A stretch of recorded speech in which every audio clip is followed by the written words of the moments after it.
One of the most anticipated weekends of the 2025 college football season has arrived, and boy, has it delivered. Welcome to the College Football Show presented by AT&T. Alongside former NFL QB Matt Sims, Skubie Mageza is here. I am Sam Ravech. Great to have you along with us. Of course, all eyes on Georgia and Alabama right now. Penn State and Oregon in overtime. Penn State actually just scored, so we got an eye on all of the games, just like you guys do at home. For those of you who are in the YouTube chat, please interact with us. Scooby's going to be keeping an eye on that as we go along in the show. So, yes, we will get to the big night games in just a second, but, there were some pretty good day games earlier today, including one in Oxford, Mississippi, where Lane Kiffin got another chance at his foe. And the storyline started earlier in his week with his daughter and her boyfriend. Sure did. So we go straight into LS on the road. LSU taking on Ole Miss on the road. First quarter, Garrett Nussmeier throws it deep. Xavier Thomas, look at the grab. And then the run after the catch gets him into enemy territory. A few plays later, Nussmeier throws it into the end zone, and look at this. A little tip drill here, and a great catch by Nick Anderson. This is ridiculous, fellas. Great job by Trey Green there, getting his hand in there and deflecting it away from an interception in the low red zone. Great job by him. LSU takes a early lead, 7-0. We go to the second quarter now. It's 7-3 with Ole Miss down. Kawan Lacey, look at him move. Oh, he's a smooth operator. Get off of me. Gets into the end zone. He had 87 yards rushing on the day as Ole Miss now takes the lead. Next possession for the Rebels. Trinidad Chambliss finds Caden Lee. Kind of reminds me of like Rush Hour. That's right. I got it. I like it. So later in the half, Chambliss says, Lee, let's run it back. You don't know Kung Fu, man. Ole Miss goes up 17-7. Third quarter now. Chambliss still cooking. Throws the ball down the sideline, and it's P.J. Woodland getting the ball on an interception. I mean, he went ball hawk mode for this interception. He turned into a receiver here, tipped the football up in the air, great concentration, then just the toes down the sideline, man. Fantastic play by the LSU defender. LSU had a field goal. 54 seconds left in the quarter now. Chambliss rolls out again, finds his receiver, Daquan Wright, over the middle. He takes it into LSU territory. We go to the fourth quarter. Logan Diggs. He says, can you dig that, sucker? Gets into the end zone on his Booker T swag. Ole Miss goes up 24-13. Shout out to those who watched WCW back in the day. The five-time WCW champion. That's LSU tried to answer. Nussmeier finds Nick Anderson over the middle for 21 yards. Few plays later, Harlem Berry takes a handoff. He gets in to make reservations for 6. LSU cuts the lead to 5. LSU, they're going to go for 2 here. I get the math, but it's not mathing enough. Ole Miss gets a huge stop. Under 2 minutes left. LSU needs a stop. Chambliss finds Daquan Wright wide open for the first down. Ole Miss wins it 24-19. Lane Kiffin after the game. Trinidad made up for running out of bounds. So, we believe in our players. We go for it on fourth down a lot, and glad they made plays. I'm looking for Witt right now to see if we covered over. Last year, this game came down to the last play where you guys lost it. So how satisfying is this one now to take down the number 4 team in the country? Yeah, that one hurt a lot. We gave that away. We were the whole time down there in Baton Rouge, so it feels good to get back on the winning side. We screwed that one up last year, but we finished this one this year. All right, congrats on the win. I'll let you go find Witt now. All right, see you. 24-19, the final there. Ole Miss improves to 5-0. Elsewhere in the SEC, guys, Auburn, coming off of a loss to Oklahoma, heads into College Station, 12th man in full effect. Aggies were kind of living off explosive plays in their win over Notre Dame, and there was a lot more of that to start this one. 2 minutes into the first, Texas A&M, little past half field. There's Marcel Reed hitting the ball off to Le'Veon Moss for a massive 38-yard run. Aggies are down into Auburn territory. Le'Veon Moss gets in for a 1-yard score. First time this season the Aggies score on their opening drive. They take a 7-0 lead. We're going to fast forward all the way to the fourth quarter. The Auburn offense was about as ineffective as the U.S. Ryder Cup team today, but sometimes miracles happen. Marcel Reed looking to get it to Terry Bussey, tips it to Xavier Atkins. Atkins takes it 75 yards before getting tackled inside the 2-yard line. Jackson Arnold rolling out, going to take it in himself and score. Auburn back in the game, trailing by 3, thanks to the defense. Aggies would survive, though. Arnold, for the second straight week, gets pancaked in the backfield by an opposing defensive line for a turnover on downs. The very last chance for the Auburn Tigers there. Aggies win it 16-10 to move on 5-0 for the first time since 2016. On the other side, guys, Auburn 0-2 in SEC play for the 3rd straight season. Just some context here. Prior to this stretch, the Tigers have never started 0-2 in SEC play in consecutive seasons. So is that good? Not good. That's it's not good, right? It's almost as bad as the offense. The defense, really good. They were proven today. Yeah. We'll get more into that later. And I know another thing. Your team played. Hey, Tennessee Volunteers taking on Mississippi State, and there's Levy and the boys running out of the tunnel. Hey, there's my boy Joey Aguilar. I like him a lot. The cowbells were ringing today. They were. Here's Blake Shapen. Interception, okay, to Colton Hood there. Really young, good football player from the Tennessee secondary. Colton Hood getting the tip drill, getting in the end zone. I'm not sure what that is, but I like it. I think that's a Cam Ward celebration. I like it. I'll take it. Everybody's doing it. Here we go later in the game. Devon Booth runs in for a 5-yard touchdown. Good job bouncing outside. Tennessee defense really did a good job blocking up in the interior part of that defensive line. He sees it bounce outside for the touchdown. Mississippi State leads 14-10. All right, later in the game, Joey Aguilar finds Chris Brazzell. Hard inside zone. Brazzell had a game. Good job making everyone bite up there, throw the touchdown pass to number 17 over the top. Good connection there. Now we got Fluff Boltwell in the 3rd quarter. Being physical. Getting tough between the tackles, drive the legs. Oh, man. That's why we get in the weight room. That's a hard fight first. That's Fluff. Hey, keep churning those legs, man. That a boy. Get in the end zone, 24. Mississippi State, 24-20 on home field turf, taking care of business.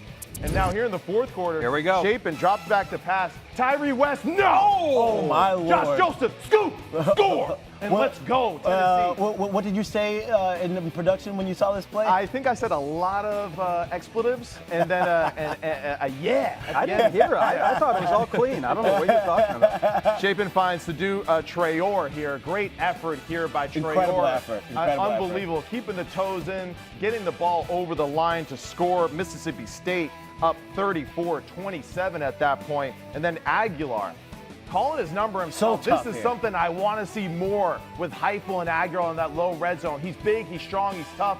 He powers it in there for a good quarterback design run for the touchdown. And then, hey, here we go. We got a couple of those today. After terrible clock management by Josh Heifel, Deshaun Bishop. I will do it myself. Bishop takes Rook. For the win. I love that. I like that. I just made it up on the fly there. Sometimes it just comes to you, you know? That's right. And here's Blake Shapen. He's doing his best to keep his team back in the football game. Played really tough, but just not enough here.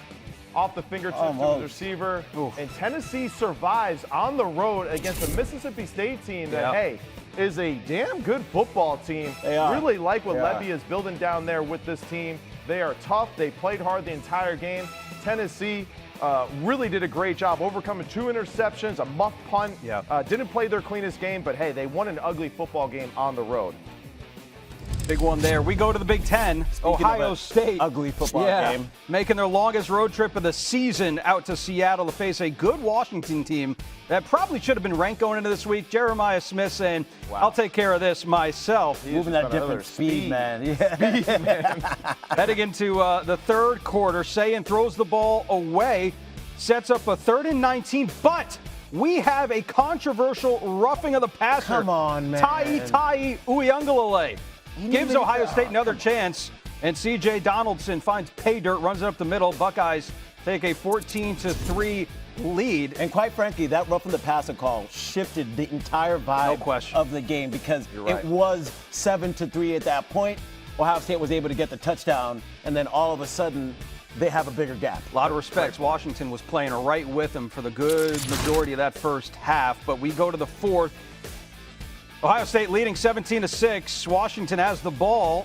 Caden McDonald sacks Damon Williams Jr. Huge for stop a huge on loss. too, because they had some momentum going in over there. And then Ohio State kind of just took over here and put it in cruise control. And it made the scoreboard look a little better than what the game actually was. No question. It was a lot closer. And by the way, Washington, we talk about Georgia's 33-game home winning streak. Washington had a 22-game home winning streak snapped by the Buckeyes today, 24-6. The final there, Scoop. Well, we know one team's trying to start a winning streak, and that is Notre Dame. They won against Arkansas, and a lot of anticipation for this matchup because, this Arkansas offense has what is one of the best quarterbacks in the nation in Taylor Green. So we'll start here in the second quarter. It's 2nd and 10. C.J. Carr running right and finds Jeremiah Love. This is beautiful play design, Matt. You're going to describe this later in the playbook. This is a great play design, and this is the play you need to get your young quarterback feeling confident on the road in an SEC environment. Love finished with 4 touchdowns on 127 yards, and then right before the half, Taylor Green gets a pass complete to Raylan Sharp, but Sharp fumbles. Notre Dame recovers. Turnovers, they need more of that. So off the fumble, it's Carr to Jadarian Price, and if the price is right, just give it to Jadarian. The price is 6. Price is always right. Yeah. Arkansas now down by a lot of points. About fourth quarter. They're going to be down by even more points. After the game, here's Sam Pittman answering hard questions. Here's what I'll say. As long as I'm the head coach at Arkansas, I'm going to fight my butt off to get the guys out there. And how long that is, that's not – it is partly up to me because of what we put on the field. But that's not my call, and if I'm worried about that all the time, I won't be able to do as good a job as I possibly can. But I will say this: if I was the fans, I'd be mad at me too. Hell, I'm mad at me, to be perfectly honest. 56-13, the final there. Notre Dame with a massive win after a couple of early losses this season. Wonder if Sam Pittman will be there come Monday. Feel bad, too, because this offense is about as lethal as it comes. Blowout today in Fayetteville. Different story in Winston-Salem. Number 16, Georgia Tech, coming down after their win over Clemson. This one came down to the wire as well. Picked things up in the second quarter. Wake Forest already up by 4. Robbie Ashford throwing a dime to Sterling Burkhalter deep into Georgia Tech territory. Good pass play there. Robbie Ashford was kind of running for his life for most of this game. Couple plays later, Damon Claiborne, a really good game on the ground for Wake Forest, takes the handoff, 27 yards for the score. Wake Forest leads 14-3. Early on, Wake Forest was kind of doing a Georgia Tech thing to Georgia Tech. Control the line of scrimmage, great running. Just good play design all around by the Wake Forest team and Deacons. Third quarter now, Ashford handles a bad snap and takes it up the middle for 29 yards. But after the play, Ashford is still down. Robbie Ashford banged up quite a bit in this game. This is huge. This is huge because he was a problem in the game. And kind of ineffective the rest of the game. Haynes King really turned it on kind of in the second half of this one. Buying enough time there. Finds Eric Rivers in the back of the end zone for the score. Georgia Tech cuts the lead down to 10. Couple of possessions later, King calling his own number, goes in for the score. Georgia Tech, here we come. Yellow Jackets about to sting Wake Forest, down by 3. Aiden Burr, where do you know that name from? How about it kicking that game-winning field goal against Clemson? This one to tie it up with 2 seconds left to go on a fire drill there. We go to overtime. Haynes King right back to the ground, taking the snap into the end zone. Georgia Tech would strike first, and they take a 7-point lead. So, does Wake Forest have an answer in them? Claiborne taking the handoff, makes one man miss. Claiborne was born to do this. And he gone. Grabs the pylon, and he's in for the score. So Wake Forest is going to make the decision to go for 2.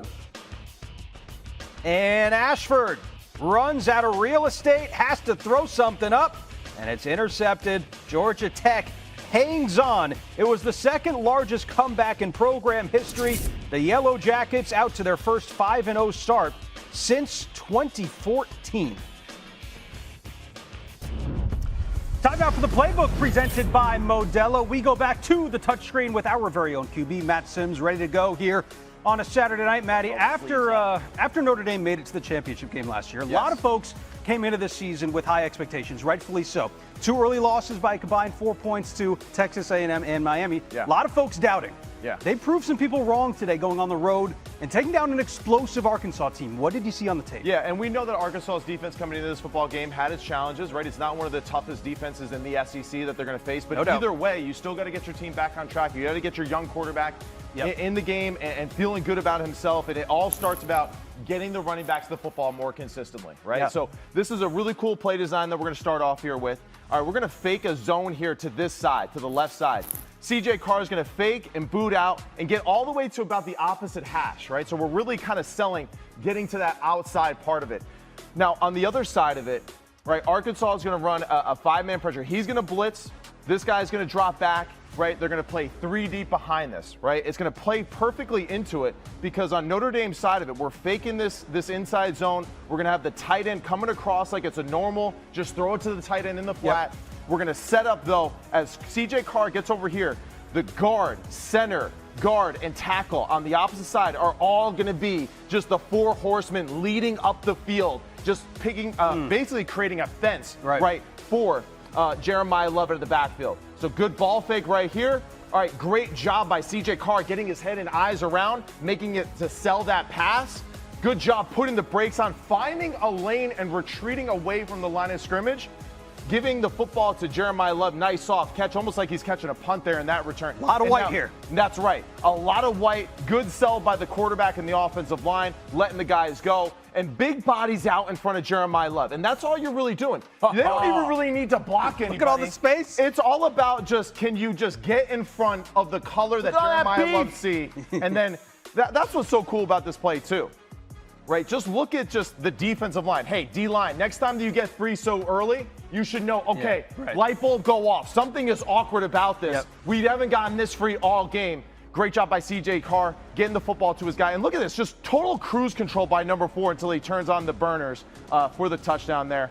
Beautiful play design right there. Good, easy completion for your quarterback to feel confident. Jeremiah Love, the first player in Notre Dame history to have 2 rushing touchdowns and 2+ passing touchdowns, receiving touchdowns in the same game. So, but he did it in the first half, and he's not the only running back on this team, Maddie. He's not the only, and this is where the offense is built around Jadarian Price, Jeremiah Love being the guys, and now defensively. So Arkansas, they get this split formation, right? 2x2 wide, all the way sideline to sideline. They're going to run like a Tampa 2 coverage. So this backer is going to drop to the middle. They're running deep halves over here. They're going to play soft coverage, and they're thinking, keep our eyes on the young quarterback, rally to the ball, make a tackle. Now, great play call here offensively. We're going to set up the running back screen. We're just going to take a quick 3-step drop, plant our foot in the ground. We're going to get the football to Jadarian Price on the edge here, and then we're just blocking man up, most dangerous man here on the outside. So whatever defender presented themselves, these 2 receivers are going to block most dangerous man, and now we get the ball to Jadarian Price in space. And look at this. I mean, he's not touched until he gets 10 yards down the field. So that's a great combination for your offense. And then his contact strength as he's being hit by the arm tackle, able to bounce off of it and run for the touchdown. Another simple concept, great execution by the players on the field. And then, of course, we just see the highlight of just how special these 2 running backs are for Notre Dame. No question about it. And Price, the leading rusher in this game. But look, if you're going to play running back for Marcus Freeman, you better be able to catch the ball in the backfield. All right, so here we go. Second half, Arkansas gets a stop, or so they think. That's right. But then Marcus Freeman pulls something out of his bag. So here we get a 3 and out. We're feeling good, Arkansas. Great pep talk at halftime, That's right. Coach. I'm feeling it. And it's 4th and 10. Backed up, right? I mean, we're in our own territory here. Jeremiah Love is here in this shotgun formation, basically as a personal protector. They're going to direct snap to him. And then as soon as he gets the football, he's running wide to the outside. He's going to pass it back here, right? And that's going to set up the easy completion to Malachi Fields and basically just running like a deep cross. And I love this too because the formation itself is a little tricky, right? Malachi Fields lined up right next to the snapper, right? In a legal formation, how they had it. We don't really have the cut up here perfectly, but it's a legal formation.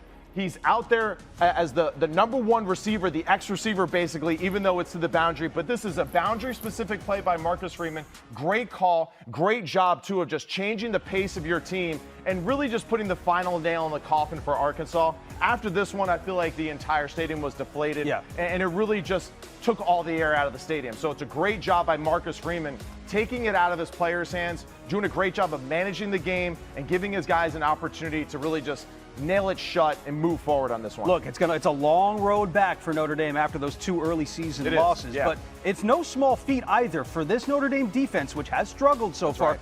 stopping that offense, which nobody has been able to do so far this year. You mentioned it. Notre Dame to have success this year. The running backs. The running backs, absolutely. That is where they're going to make their money. It's the running backs, the offensive line, and then from there, the offense expands and goes out. And there was a good sign. You're right, the defense. A lot of good things today. Don Schuler replacing Xavier Watts as that captain, that leader of the defense. He showed up. He had a big strip in this football game, forced a fumble. They scored a touchdown off that play. So the young guys kind of making their presence known. Boubacar Touré was also a phenomenal guy off the edge, too. He's going to be important as that pass rush develops going forward. So Notre Dame taking care of business today. I know it's not the most impressive win by everybody at home, but they took care of business on the road in the SEC and really were just the better football team from start to finish. No question. A win is a win at this point for Marcus Freeman Notre Dame as they continue on down the season. That was the playbook presented by Modelo. Thank you very much, Maddie. Great work. Thank you, Sammy. Yeah, week five form here. We go to top plays. It's always good when you bring a present. Yeah, Jeremiah Love, we just talked about. He's going to bring more presents. Check out this play. We mentioned it too. I mean, 2 catching touchdowns, 2 rushing touchdowns. Jeremiah Love is back, folks. All right, let me get up in here. From an offensive play to a defensive play. UCF taking on Kansas State in a back-and-forth affair. Check out Quay Moss. He said, I'm not Chris Brown, but you can give me that. That's how you get the rock. That pick by Moss helped K-State seal the deal in the game. So it's not only a great play, it's a clutch play. Like the swag, too. No gloves, no tape on the hands, just old school football right there. Oh, yeah, right. All right, hey, let's go. LSU tip drill. And here we go. We got Trey'Dez Green, who tipped the ball back to Nick Anderson. Nick Anderson doing a great job of just catching the football. He has no idea where he is in the field. It's just, see ball, get ball. That's right. Great job. Look at the eyes on the ball as he hits the ground there. Great control. And then from here, unbelievable play by P.J. Woodland. This was sick. The Woodland right there. I mean, unbelievable job of tipping the football up to himself. Great concentration on it. Man, the toe tap there to stay in bounds. I mean, look at the balance. He's a ballerina, my man. We go to Pittsburgh. Not a tough place to go in and win. Louisville with an impressive win here, an impressive defensive play, but a better offensive play here. Holstein played really well today. Yeah. Hicks did a great job with his concentration of this play. It's just amazing how talented the skilled guys are. I mean, there's just so many great plays this week. There's been a lot of great plays this entire season. And how about we check in on Hawaii? Oh, my, Brandon White makes the catch, and then all of a sudden, skirt, slow down, son, you're killing him.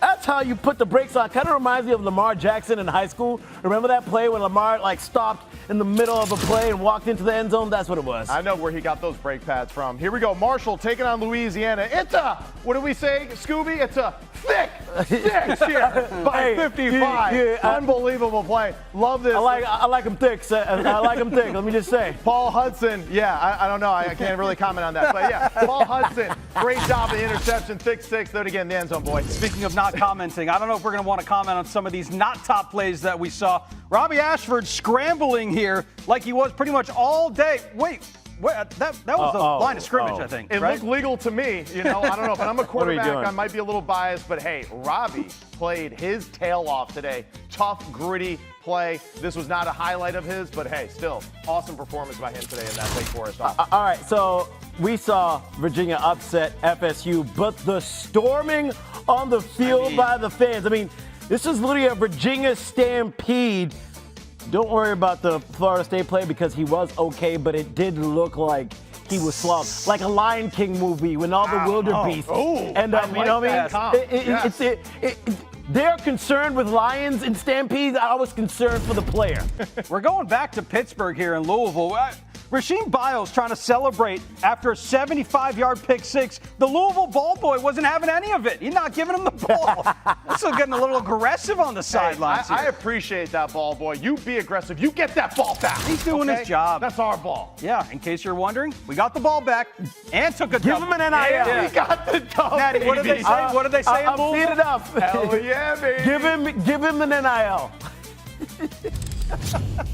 All right, let's get to the meat of the action this All right, weekend. this is what we've been waiting for. No two teams say college football more than Georgia and Alabama. Bulldogs, Kirby Smart, putting that 33-game home winning streak on the line. Here we go, 7 minutes in the first, and the Tide came to play early on, Maddie. I love the play design. Get the ball to Jeremy Bernard. He is that do-it-all guy for them. He's like Deebo Samuel the way that he runs with the football. It felt like we were watching the same movie over again from last year with the way that Alabama dominated early on. That's Jeremy Bernard for the 6-yard score. Alabama quiets the crowd in Georgia 7-0.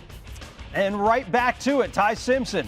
That's Latsier Brooks. Where's he from, Eddie? Oh, he's a Jersey That's boy. right. That's what I thought. Millville, baby, in the house. Tide completed their first 8 straight third down conversions. Second quarter, Ty Simpson rolling out. That's Isaiah Horton. Here's a who for a 6-yard score. Tied up 14-0. All right, so here we go, Georgia. Let's find some heart in this one. They finally got something going here. I mean, Georgia had less plays than Alabama had first downs at this point of the game. Good route here. Get this guy the ball more. I love Colby Young. He's a good route runner, strong at the point of attack there. Caught Jackson there sitting on the quick hitch there on the Unfortunately, this has been a common refrain. Nate Frazier fumbling the ball. Bray Hubbard right where it comes out. Bulldogs get it to the Alabama 10-yard line here on this Chauncey Bowens 43-yard score. Maddie, you like him a lot. I just like the whole running back room of Georgia. But, yeah, I like Bowens and his physicality, and then the rest of the crew to kind of finish it up with all the stuff that they do well. But Bowens is an absolute sledgehammer when he has the football in his hand. All right, so this is what Georgia fans want to see. A little fight there. Bring it back to a 3-point game. Ty Simpson complete. Who else? Latsier Brooks shakes a couple of defenders. Such a strong move and run, man. Right when they needed it. This is a talented skill group, man. Maybe one of the more talented skill groups in the country, especially with this guy in the edge. Yes. Caden Proctor. What did you say? What did you say when you were watching this? You said what, Matt? I don't know. Was it a big swear word again? No. You just said this is amazing. It was amazing. I love it. I love when offensive coordinators get the offensive line the football. It's awesome. Gotta love it, too, when Ty Simpson uses his legs. Alabama has momentum into the half. Yeah. They lead at 24-14, and they get the ball to start the second half. Wouldn't matter because they wouldn't score. And then the Bulldogs stun the Crimson Tide defense. That's Dylan Bell, who's been a little underutilized, to say the least, this year. A really versatile player for the Bulldogs. He gets them into scoring position, and then Josh McCray on the second effort finds his way into the end zone. The strength coach is very proud of that right there because, son, this is why we squat, this is why we deadlift, this is why we do push-ups. 24-21 is the score going into the fourth. Alabama is going to win it in Athens. That's Jam Miller returning for the first time here tonight. 33-game home winning streak is snapped as the Tide comes into Athens, Georgia, and takes down the Bulldogs. Look, each team faced their own sort of pressure, I think, in this game. Whether it was Kirby Smart coming in, we know the record 1-6 against Alabama, obviously now 1-7. Alabama and Kalen DeBoer have had their own issues going on the road because after that Wisconsin win last season, they're 1-5 on the road with Kalen DeBoer. So, huge win for Alabama.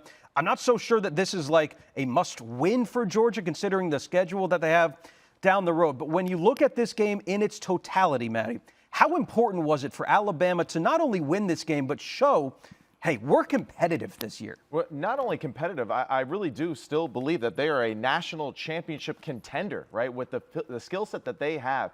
Ty Simpson has been absolutely ridiculous with his accuracy, his ball placement, the play action pass. And that's what's funny about the play action guys. They don't run the ball well at all. They don't run the ball. They still fake the run and get explosive passes behind it. It's so great. every time you see Ty Simpson turn his back to the defense, just know it's a pass. All right, they're not running it that consistently. Right. But his control of this offense, Ryan Grubb, the mixture of formations, the skill group itself, Isaiah Horton is a fantastic addition to that outside group as like that X receiver, that Z receiver. Jeremy Bernard, like I said, a Deebo Samuel-like person as a skill player. He can almost be like a running back / slot receiver, does it all for them. We know how explosive Ryan Williams is. And then, of course, Latzaire Brooks, the young man from New Jersey, making his name within this offense. So the pass protection is getting better. Florida State, hey, thank you. You woke up a sleeping giant in the Alabama Crimson Tide offense. And, hey, Bray Hubbard got called out on social media. Look at how aggressive he love is that playing point. Yeah. since That was a week good point. one. Made a lot of good plays, yeah. Hey, great motivation for this football team, and they're ready to go. What do you think, Scoob?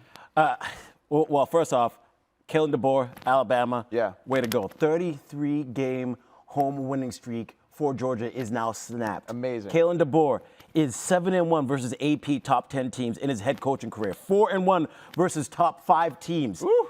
If they would have lost this game, the heat and the thought around Kalen DeBoer would have become a little bit more negative. Now, I don't think this was a must-win or elimination game for either team.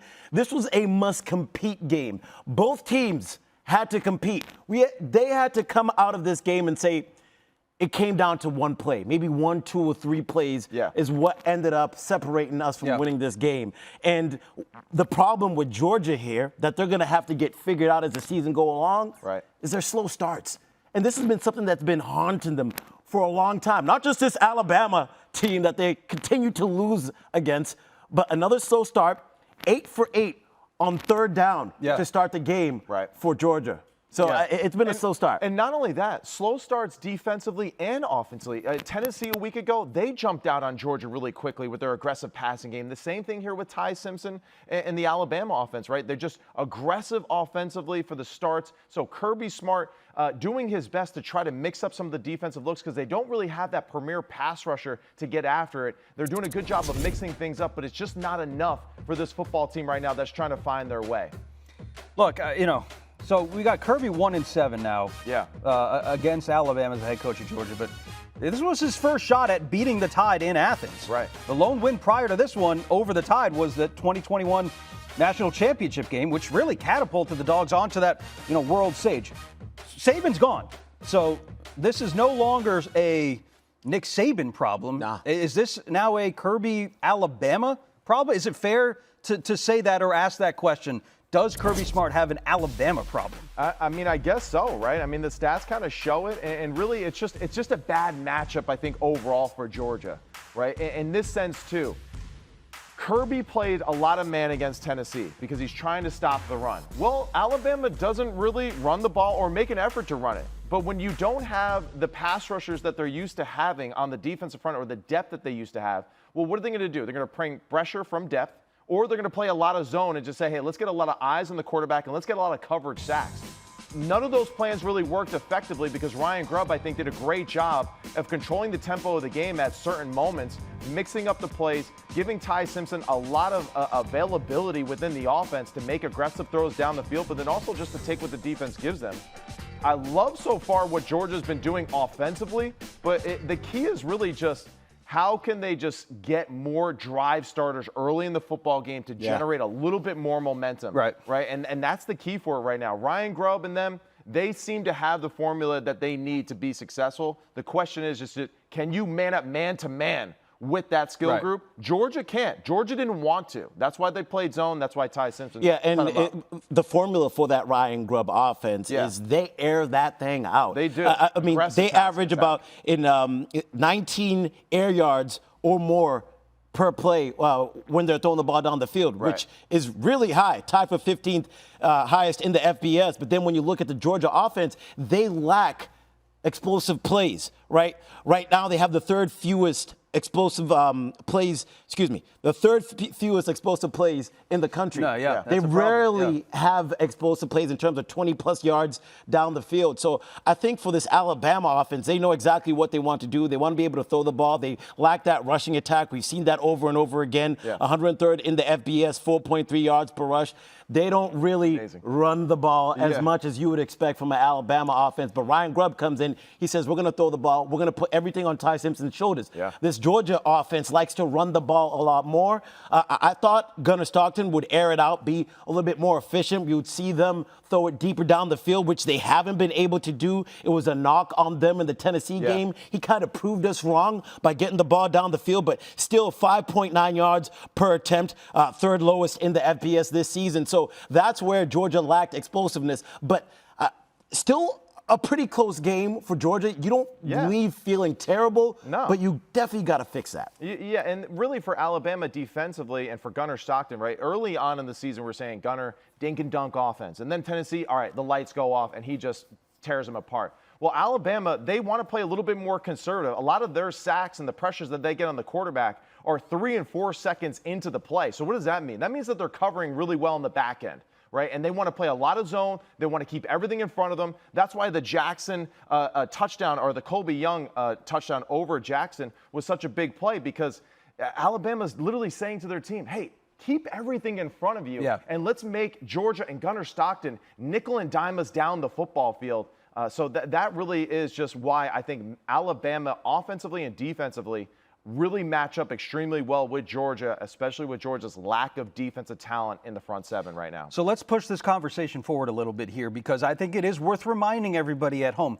We are in the 12-team playoff era, and I think people are still getting their minds around it. So Georgia fans, you are not out of it. Just like Alabama fans were down in the dumps after that opening week loss to Florida State. Hey, both of these teams could easily not only make the SEC championship, but make the college football playoff this year. You look ahead to Georgia's schedule. What I want to point out is a lot of the tough games are at home. Although you'd see a team like Mississippi State. We saw how they played against against Tennessee earlier today. You see Texas coming to Georgia. So Ole Miss is a tough matchup for them. I mean, Georgia Tech is going to be a tough game as well, especially towards the end of the season. We saw, 7-8 overtimes last year when they went head-to-head. So, like to your point, Sam, they have these games at home, but what I've seen this season, your home field advantage isn't necessarily going to play as much of an advantage as you think. We just saw Oregon win on the road, right? We just saw Alabama beat Georgia on the road. Nick Saban said it today at College Game Day. Yes, the crowd and the noise is going to be a factor, but they're not going to affect the football game if you don't let them. So for Georgia, just handle your business. You got to be able to establish a little more balance on the offensive side of the ball. Control that slow start.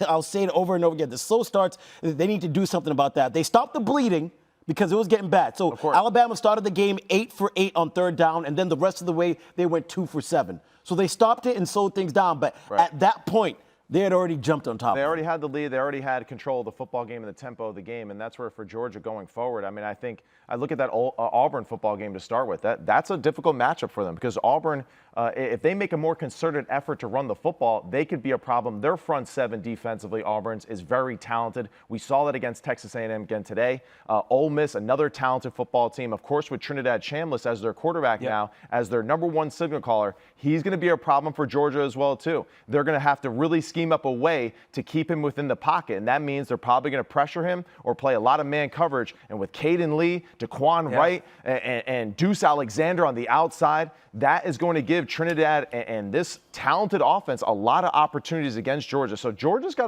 to solve a lot of challenges each and every week to find ways to win, because they aren't the better team on paper this year each and every time they set on the field. Let me ask you a couple questions, Matt, because at the beginning of the season, I was critical of Ty Simpson in the way that he has played as of late. I mean, he's showing me to be one of the most efficient quarterbacks in the country. He's a great decision maker. He can use his legs. He throws a great ball. He knows the offense well, and it seems like Ryan Grubb knows him well. In terms of quarterback right now in the country, where would you even put Ty Simpson? Because I feel like he's playing the best ball. Man, it's tough to say. I think right now, all of us at home, we are so blessed. There are so many good quarterbacks in college football right now. And they're not some of the names that maybe we expected. And this is what's so great, I think, about like the modern day NIL world and the transfer portal. I mean, of course, I go back to Trinidad Chambliss. Yeah. I mean, how phenomenal is the story of that? Like, Yeah. he's a Division II football player. And you know what? Today, he was one of the best football players on the field. So for all the young players out there right now that are seeking that Division I scholarship and all that, hey, go to college, play well. Doesn't matter where you're at. If you're good, the other schools will find you. Opportunities will present themselves later on in your career. Trinidad Chambliss, I think, is a great example of that, and also just how talented the whole country is at the skill group right now. And I'll say this: we haven't seen a Heisman quarterback from Alabama in a little bit, right?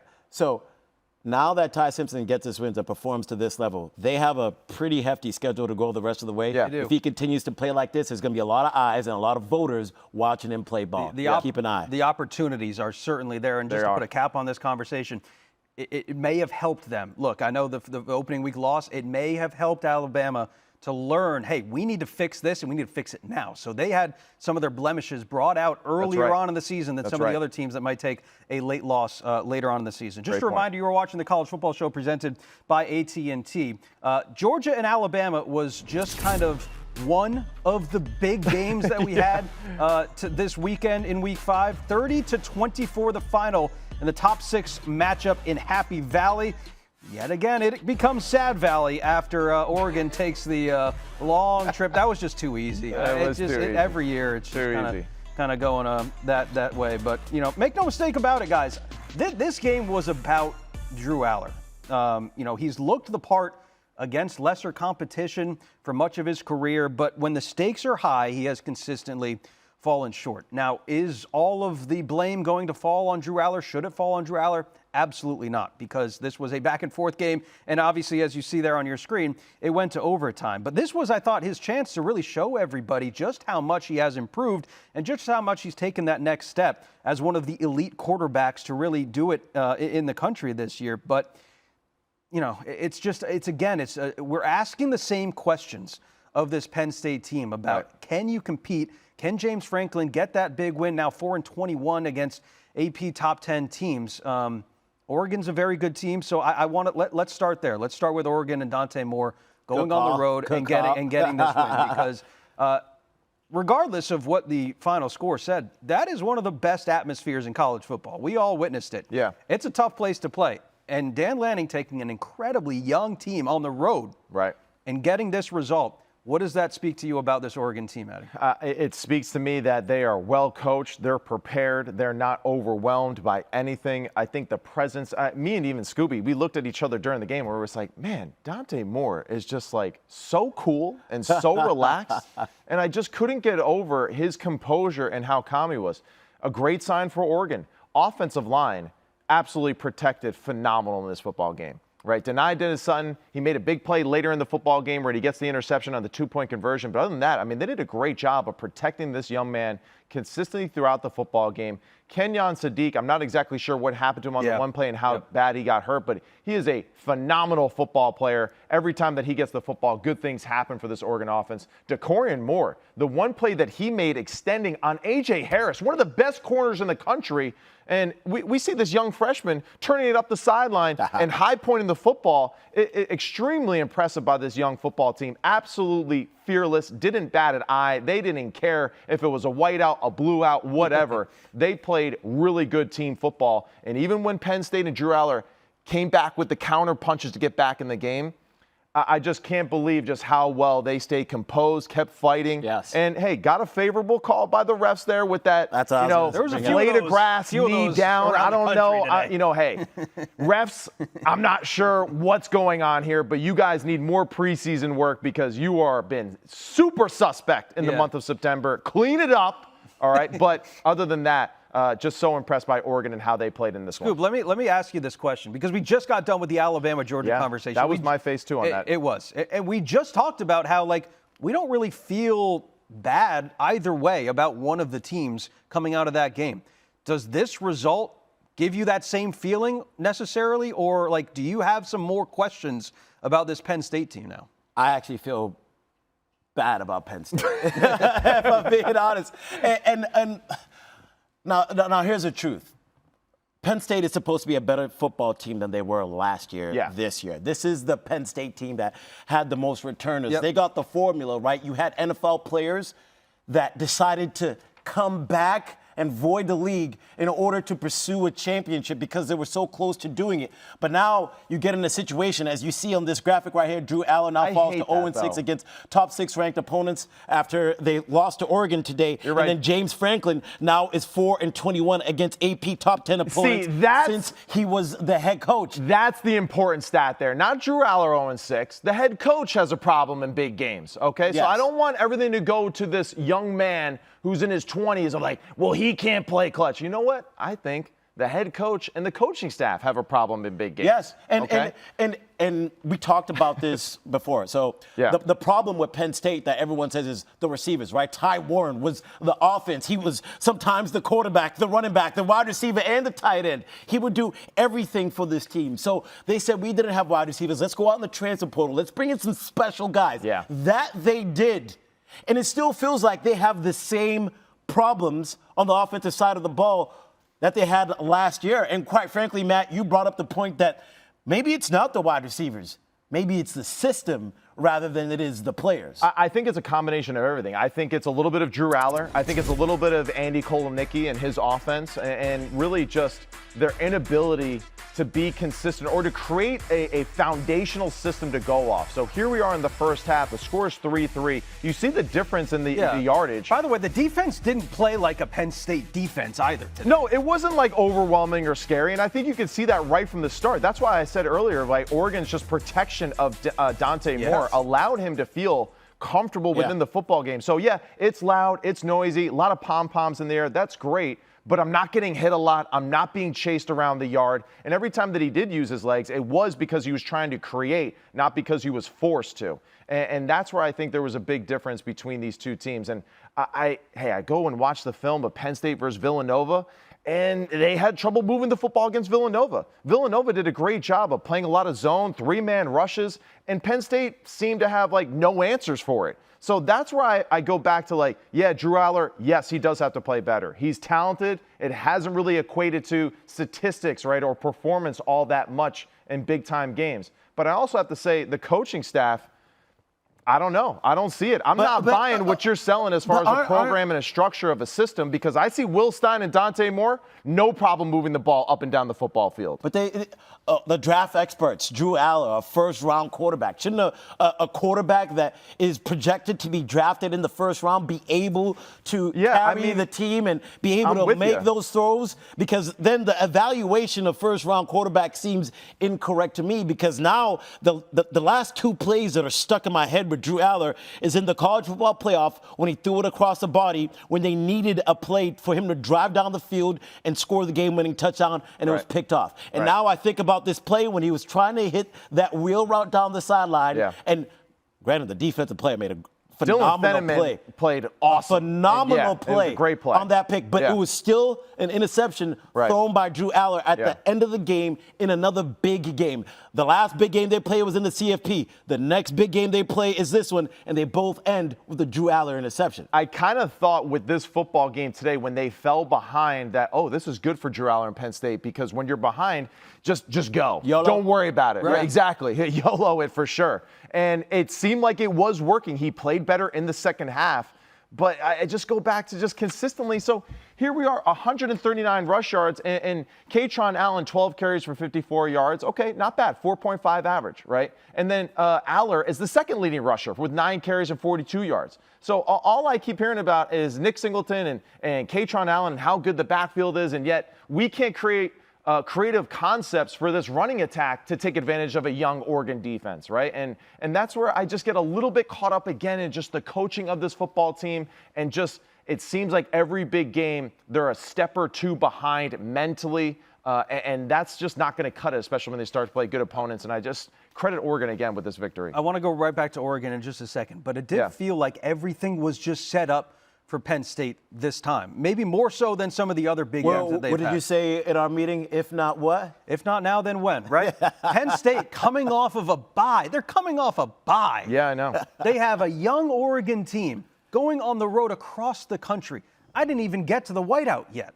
So, like, this was a game that was set up for Penn State to finally do it, finally win. And we know Jim Knowles is a good defensive coordinator. 100%. Right? And Will Stein and the boys did some work on him.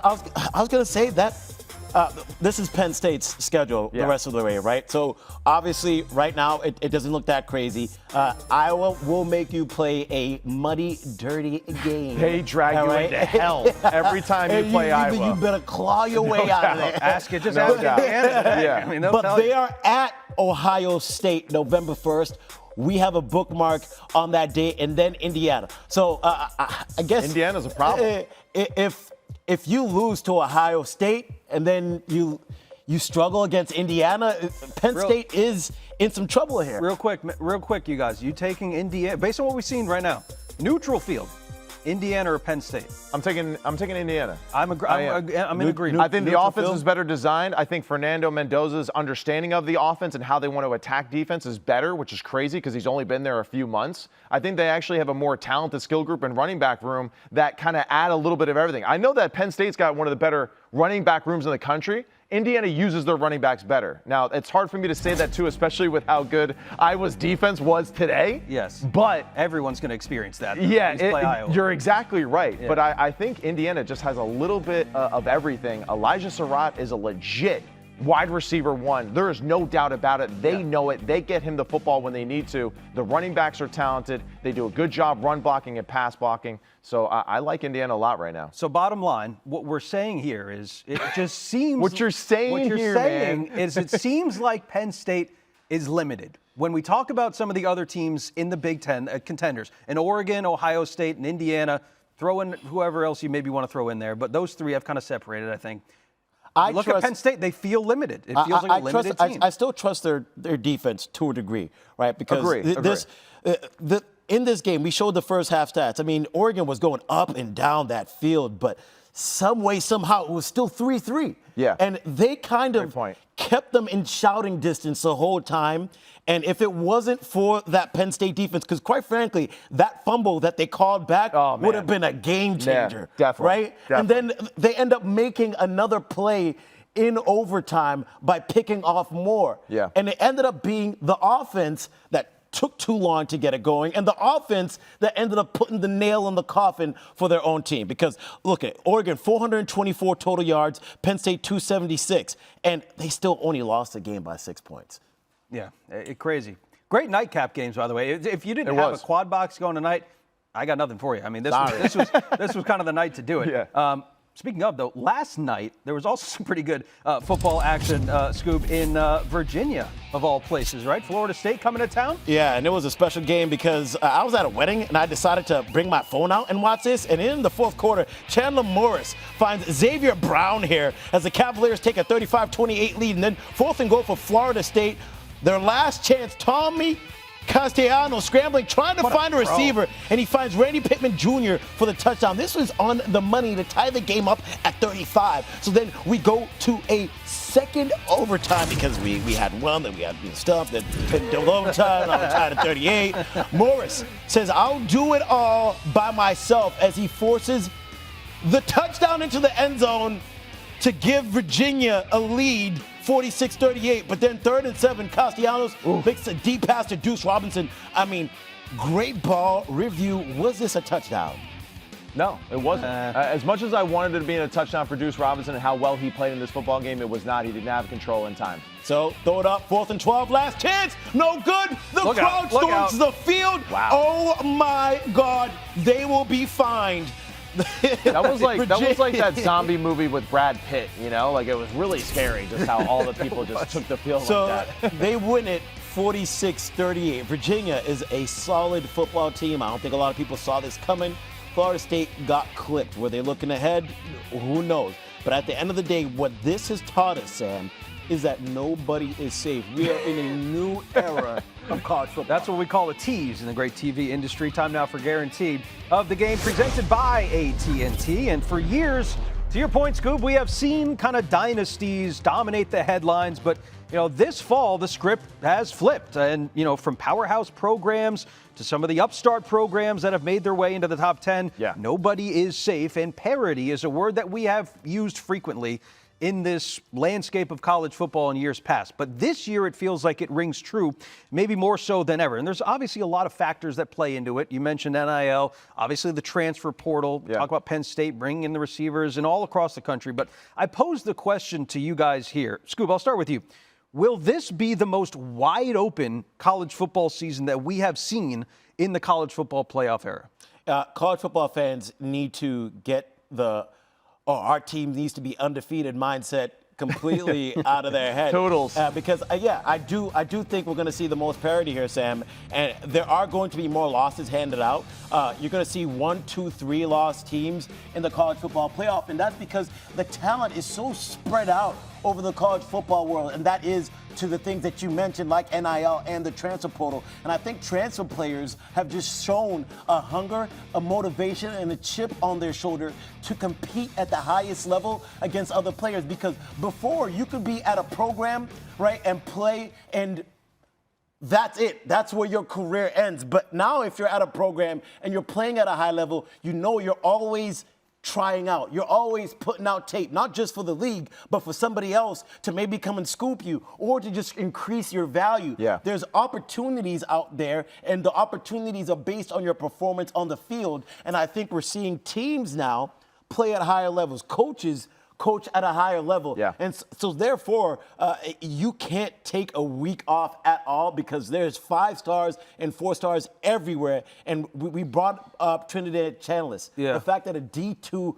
quarterback can move up and play at the level that he is and win for Ole Miss. And that's why I used him as an example earlier in the show, because he's just a great reminder of you don't have a crystal ball. That's what I love about the Moneyball movie, right? Brad Pitt again, right? It's just that, like, you don't know. You don't know if he's going to be a superstar or not. And in this case, right, this is what's so good about college football right now. There's so many good football players in the country, offensively, defensively.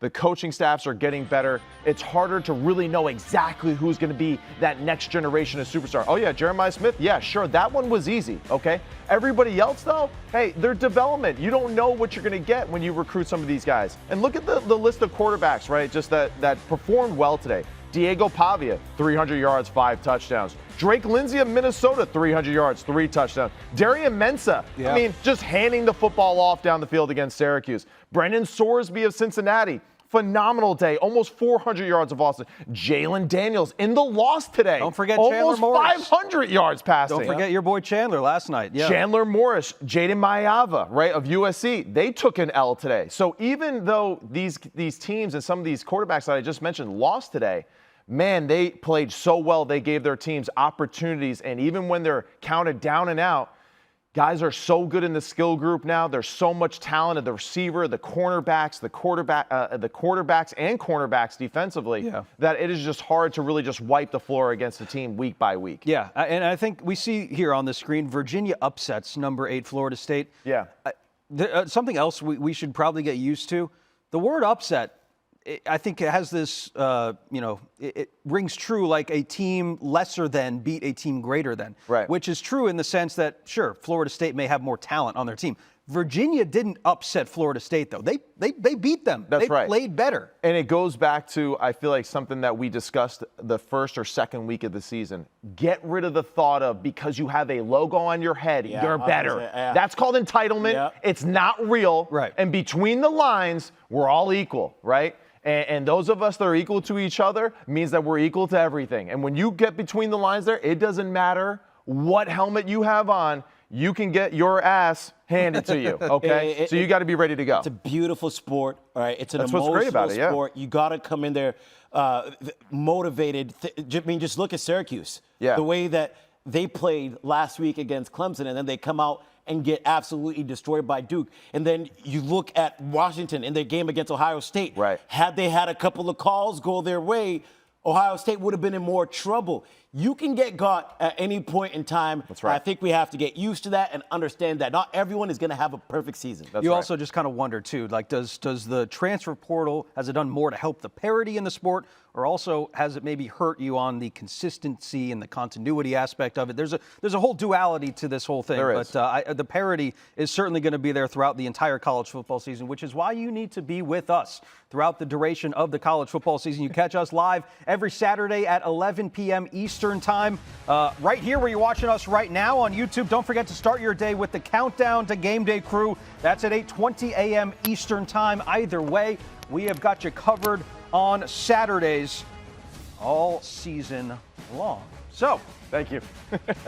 Went to the wrong side. we are going to close our show out by taking a quick look at the AP poll. Look, there's some changes. Ohio State 4-0, You go over Miami 2-0. So we will. Here's our AP poll. Okay. And you see the undefeated teams over here, and we've updated Yeah. the records as you see. So we know Man. things are going to be changing. So before they change with the new AP poll, why don't we give our own power rankings and everybody out in the YouTube chat participate as Maybe well? the AP Let poll us know can take a what you think. little look-see here on what Maddie's Right? going to be putting up on the board here. My first pick is Miami. I'm going with number 1 Miami because I love the offense. Shannon Dawson, what he's doing, the great skill group surrounding Carson Beck. The offensive line play, the defensive line play are legit and some of the best in the country Scooby, right go ahead. now. You pick your one. We'll go across the board here. Hey, everyone's talking about Ruben Bain, too. Whoa! Don't forget about Mesidor. I mean, you just won on the road. Wow. In a whiteout game. Yep. Difficult environment. I know you haven't really played anyone besides Penn State to this point, but I saw so many different things from this team. They just Yeah. need to finish a little bit more, get 7 on the board instead of missing field goals and then going for 3. But I think right now, from what I have seen today, I'm putting them at number 1. You know who else went on the road at a really tough spot? Ooh, okay. Ohio State. Yeah, don't forget about it. 22-game home winning streak for Washington. Ohio State went in there. I'm not going to say that they dominated, but I was mostly impressed with their defense today and how they played against Damon Williams Jr. And that's a really good team. Absolutely. I would agree with that for sure. And Sonny Styles, the way that he's playing, Caleb Downs behind that. Jermaine Matthews, young corner, played well today too.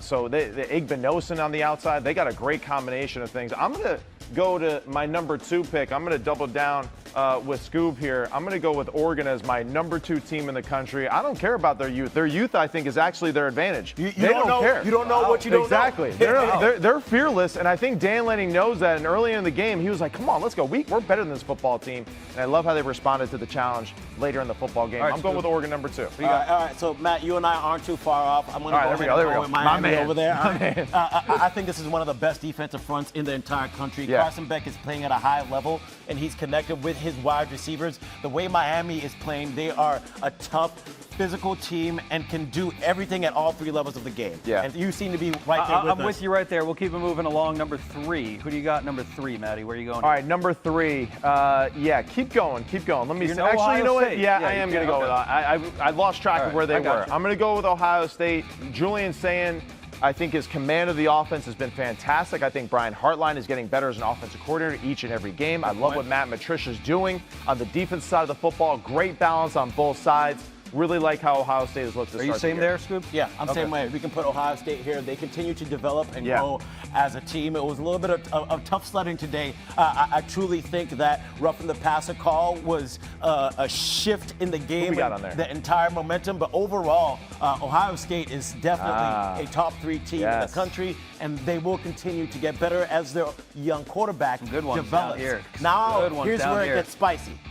Yeah, you were quick to that. Okay. I'm going with it. I don't care. I don't care what that you thought it means. It's not basketball anymore. Signetti the boys, I know it wasn't pretty today, but I just love the fact, again, they can do what they did against Illinois in impressive fashion. Won a dirty, ugly Big Ten football game today. I'm not going to take that as a knock to them. I think they're one of the better teams in the country, one of the better coach football teams in the country, like Fernando Mendoza. Are you and the down here? skill Or you group. going up, Scoop? This is where it gets a little tough. Let me see it. We got 2 L's. We got 2 L's here today. So All right. Might not like it. Where are they? Where are they? Where are they? We're going all the way down. Oh, okay. All right. Okay. All My right. man. All right. Why not? Roll Tide, baby. Ty Simpson. I like him. So impressed I do. with what he's been able to do. Yeah. This offense completely relies on him. Him and Ryan Grubb are now on the same level. They are one of the most explosive teams in the country. That's how a Ryan Grubb offense operates. Yeah. They got Jam Miller back today. A little bit of the rushing attack has improved. I think they need to get better on the rushing part of their offense, but the defense still stepped up. They slowed Georgia down today, a team that I believe that can that has some ability to hurt you. So I'm going to go ahead and go with Alabama. Oh, so I'm going you're Indiana right there with for that. too. Yeah, I agree with everything that Matty said. I do think that Indiana and Coach Sig are exactly where they want to be right now. We like the Big Ten, obviously. All right, that's a fact. All right. Now, who else do we got here on the list? Just so I'm making sure I'm not passing anybody. Texas Tech? I What's up? really do like Alabama. I'm really considering them heavily, too. I like what they've done so far. I'm going to switch it up, though. I'm going to do with a different team here, right, just to kind of close out the top 5. I'm just going to give Texas A&M a little bit of their flowers, right? We were talking a lot about the quarterbacks going into the season. Who's going to step up and be that guy? I think Marcel Reed's done a great job. Concepcion, the addition to him. Craver, Le'Veon Moss being healthy. He doesn't look quite as fast as he did a year ago, but I think he's getting back into shape and football shape. And the way that offensive line blocked today against that defensive front was really impressive. I like Texas A&M so far. Real quick question. Yeah. If the Mateer injury doesn't happen, are they in your top 5? They are. Okay. They are. Yeah, I probably still have them within the top 5. Mateer being out, I mean, hey, he was a one-man show, on the offense side of the football. So it's definitely a concern. I love the defense and the way they play. It's crazy to say. None of us feel like Texas deserves to be in the top 5, even though people still have them as a betting favorite to win it. No? No. You're 100% I got to right. see more from their offense. I got to see them put it together a little bit more. I'm not really buying that's everything where I was going to go either Ole Miss or Texas Tech. Go. You got one more. I'm going to go with Ole Miss. I got to give them their flowers for their win today. I like it. I mean, Trinidad Chambliss, the way that he's been playing the quarterback position, Agree. He can hurt you in so many different ways. Lane Kiffin needed to get that huge win. He got that huge win today, and if they can keep this going, he's going to be able to scheme up some stuff on the defensive side of the ball. They got some dudes as well. Yeah. Texas Tech, I was thinking about putting them there. What do you love? I love everything about them. And money talks in today's era of college football. We have learned that. You also love money. And I love what we saw, too, from not only one quarterback, but 2 quarterbacks. And maybe the second quarterback might be a little bit better. I was going to say, might have to stick with Hammond, Yeah. just like they're sticking with Chambliss.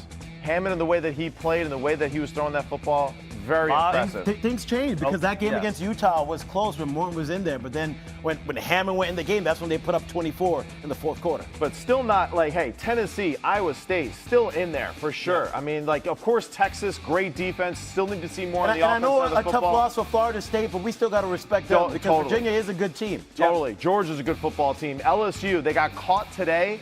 Offense is an issue. Yeah, they got issues. I don't know if the defense is as good as we are making it out to be. We've learned that Clemson is a good football team. We've learned, some other teams that they play, like Florida, are not a good football team on offense either. All right, YouTube chat. You guys are watching. Let us know who you think won. I mean, we got all good power rankings here. We're all kind of similar in the 1 through 3. I don't think there's a ton of difference there, but maybe when you get to the 4 and 5, you might have a little back and forth. But YouTube chat, let us know what you think. All right, we made some game picks as well. I took my first loss this week. I'm not feeling great about it. Wow, how about the producers? Brian, our producer's throwing shade at you guys who raced for last place. What's with the emoji? I'm not even worried about the overall. I was 2-0 today, and that's how I feel. None of us have losing records. We're all 500 or above. 500 and above, You're baby. trying to make money here on our show. So, all right, we're going to make some picks for next week, by the way. Yeah. This game lost a little bit of its luster with what Florida State did at UVA. It's even better. Are you picking Florida State? No, I'm not. Why is it better? Tell me why it's better. Because now Florida State's going to come into this game really angry, right? True. And with something to prove. So One would hope. Virginia woke them up, and they are. They are. Okay. I know Norvell. He's All going to be jacked up and fired up for this one. I'm going with Miami though. I think they're the better overall team in both fronts. I'm going to go with Miami as well, Sam. Miami is going to be coming after Tommy the entire game, and you can tell when he's got pressure in his face. Like any quarterback, though, he struggles. Yeah. But he's also a smaller quarterback, and those are some big dudes that are going to be in his face. So it's going to be hard to get the ball over them, and I think that will cause problems for the offense. It caused problems against Virginia, right? He's just undersized, and he's leaving the pocket too early. I think we have seen two different Tommy Castellanos a little bit this season. Yeah. I think in Virginia we saw a little bit of that Boston College Castellanos, sometimes the turnover prone. So that's something to keep an eye on with this Miami defense, which has been so good. I'm taking the U. But it's good to see this game actually mean something again for the larger you could have picture. saved the graphic. Definitely. No, I didn't save the graphic, and unfortunately, I don't think that we're saving the graphic on this one either, folks. Vanderbilt not going to go down to Titletown and get a win. Pavia. Man, I love Diego Pavia, and he threw some footballs today where it was like he couldn't throw it harder. I mean, he was throwing haymakers. I mean, it was just like harpoon after harpoon just into whales. But I still think that Alabama is the more balanced football team. I think they'll do a better job of bending, not breaking defensively. And I think Ty Simpson, with that passing game and the skill group that they have, is going to be a tough mission for Vanderbilt to slow that down. Man, Bernard is becoming one of the best players, skill players on that Alabama offense, and people would have thought that it's Ryan Williams, but he's shown to be such an impressive player. I mean, he has 3 touchdowns already, and when he transferred over with DeBoer, that's his guy, though. That's his guy. When he transferred clearly over, saw something. He had 3 touchdowns. The most that he's having this season is 3 touchdowns. He already has 3 this season, so he's clearly playing at a career high level. So I'm going to go with Alabama. I like that everything that they got going on over there. I agree. I am also going with the Tide. So we're in agreement here. So either we're going to be really smart next week, or we're both taking long. I mean, so, it's still going to be a close game. It is. We need a wild card pick to separate, because the records aren't going to change at all next week. It's going to be like 5-5, everybody. Like 5-4. Come on. Hey, you know what? If we all go 2-0, well, I need it. All right, I need to get it over that 500 hump right now. All right. Well, maybe everybody in the YouTube chat can also just wish our guy Matty Ice a happy birthday. Oh, Hey, thanks, guys. Wow, look at this. You see all those teams I played for? That's because I got cut a few times. You're that old that there was black and white when you were playing? Well, I really appreciate that, guys. It's very kind of you to do that, and appreciate you throwing the Jets picture right there, too. Julius cooked it up for us. So, I appreciate it, Julius. I know that hurt his feelings tremendously after all the smack I was talking about. What are you doing for the birthday tomorrow, huh? Watching ball, man. Hanging out. Probably getting sacked by my son. He's only 4 years old, 6 but a.m. man, probably, dude is tackling me left and right. It seems like every single moment. So, gonna be getting hit on the floor a few times tomorrow.